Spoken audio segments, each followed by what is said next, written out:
बिस्मिल्लाहिर्रहमानिर्रहीम। बहुत सारे लोग जो लोग सोलर सिस्टम लगा चुके हैं उनके एक्सपीरियंस की बेस पे मैं उन लोगों को जो लोग सोलर सिस्टम लगवाना चाह रहे हैं उनको एक सजेशन देने जा रहा हूँ। वो सजेशन ये है कि जब भी आप सोलर सिस्टम लगवाते हैं तो उस लगाते वक्त पैनल और इन्वर्टर की सिलेक्शन के बाद आप, क्योंकि लोग स्पेसिफिक होते हैं कि हमें इसी स्पेसिफिक ब्रांड की पैनल्स चाहिए और स्पेसिफिक ब्रांड का इन्वर्टर चाहिए, लेकिन जो मेन अहम चीज़ होती है जिस पे एक सोलर सिस्टम बेस कर रहा होता है, जिसकी सोलर सिस्टम जिस पर मुनहसर होता है, यानी कि सोलर सिस्टम की लाइफ स्पैन उस चीज़ पर डिपेंड करती होती है, लोग उसको इग्नोर कर देते हैं, और वो है सोलर स्ट्रक्चर। अगर आप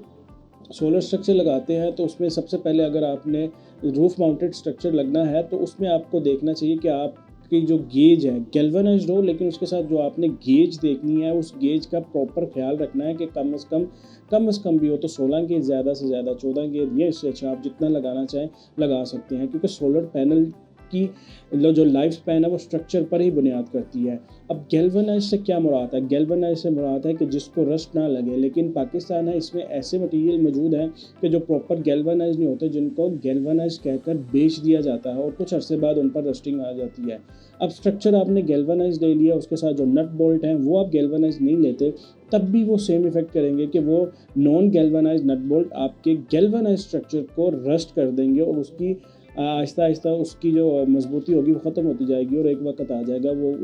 टूट जाएगा। अब structure customize, uplift, elevated structure लगाते वक्त आपने इस चीज़ का ख्याल रखना है कि स्ट्रक्चर लगाने वाला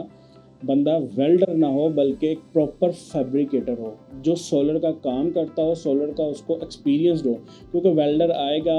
वो गार्डर की कटिंग कर देगा, लेंथ बना देगा, सब चीज़ें कर देगा, लेकिन जब सोलर पैनल लगाने की बारी आएगी तब वो शशोपंज में पड़ जाएगा कि मैं क्या करूं, किस तरीके से इसको मैनेज करूं, क्योंकि सोलर पैनल के जो पोर्ट्स होते हैं, जिधर होल होते हैं जहाँ पर नट बोल्ट को कनेक्ट करना होता है, उसको प्रॉपरली मैनेज किया जाता है। अब लोग क्या करते हैं, बल्कि आप लोग क्या करते हैं, अपने चंद पैसे बचाते हैं और वक्ती तौर पर एक वेल्डर को लाते हैं जो आपको 10-20 हज़ार का वक्ती तौर पर फ़ायदा देता है, लेकिन बाद में जो आपको नुकसान होता है कि आपके सोलर पैनल हवा में उड़ रहे होते हैं और आप कोस रहे होते हैं लोगों को कि यार ये मैंने क्या किया क्या नहीं किया। अब फैब्रिकेटर जो फैब्रिकेशन से आप काम करवाएंगे उसको आपने देखना है कि वो प्रॉपर तरीके से उसकी गेज की सिलेक्शन करे, गेज की सिलेक्शन के बाद उसको इस तरीके से माउंट करे, साउथ फेसिंग की तरफ माउंट करे, क्योंकि उसको पता है कि इसको साउथ फेसिंग के एंगल पर ही लगाना है और एक प्रॉपर टिल्ट एंगल बनाकर वो उसको माउंट करेगा। इसके साथ सोलर स्ट्रक्चर गेज के बाद आपने उस गार्डर या आई बीम, एच बीम, जो भी आप कह लें, आपने उस पर एक प्रॉपर पेंट कराना है ताकि उस पर रस्ट का एलिमेंट ना आए। फिर उसकी जो बेस प्लेट है उसको भी खुदाई कर ज़मीन के अंदर लगाना है और उसके साथ भी फुट बाय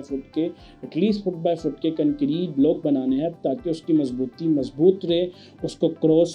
सपोर्ट देनी है ताकि स्ट्रक्चर में फ्लक्चुएशन ना आए, हवा में वो मूव ना करे, और आपके सोलर पैनल जब लग रहे होंगे उसमें भी प्रॉपर गैप रखें। अब आप लोग ये सोच रहे होंगे कि हम सोलर सिस्टम लगवाना चाह रहे हैं, हम अपना अपलिफ्ट या स्टैंडर्ड स्ट्रक्चर के साथ काम करवाना चाह रहे हैं, तो हम किस कंपनी से करवाएं? तो जेनथ सोलर एक ऐसी कंपनी है जो कि एक प्रोफेशनल टीम के साथ काम करती है, जिसके पास एक प्रॉपर फैब्रिकेटर, इलेक्ट्रिशियन, इंजीनियरिंग और मैकेनिकल की अलग से टीम है जो आपको हर स्टेप में सोलर सिस्टम लगाने में मदद करती है और आपके सोलर के सफ़र को आसान करती है। अगर आप लोग कस्टमाइज स्ट्रक्चर फैब्रिकेशन का काम करवाना चाह रहे हैं तब भी, या आप प्रॉपर एक सोलर सिस्टम की इंस्टॉलेशन A to Z चाह रहे हैं तब भी, आप जेनथ सोलर से रब्ता करें और अपनी आज़ादी यानी कि बिजली से आज़ादी का सफ़र जेनथ सोलर के साथ शुरू करें। वीडियो देखने का बहुत शुक्रिया। उम्मीद करता हूँ इस वीडियो से आपको फ़ायदा हुआ होगा, और जो कि मैंने शुरू में कहा था कि इस वीडियो को देखें ताकि आपका लाखों का नुकसान होने से बच जाए, और आपको समझ आई होगी कि क्यों मैंने ये बात की थी। वीडियो देखने का एक बार फिर से शुक्रिया। अल्लाह हाफ़िज़।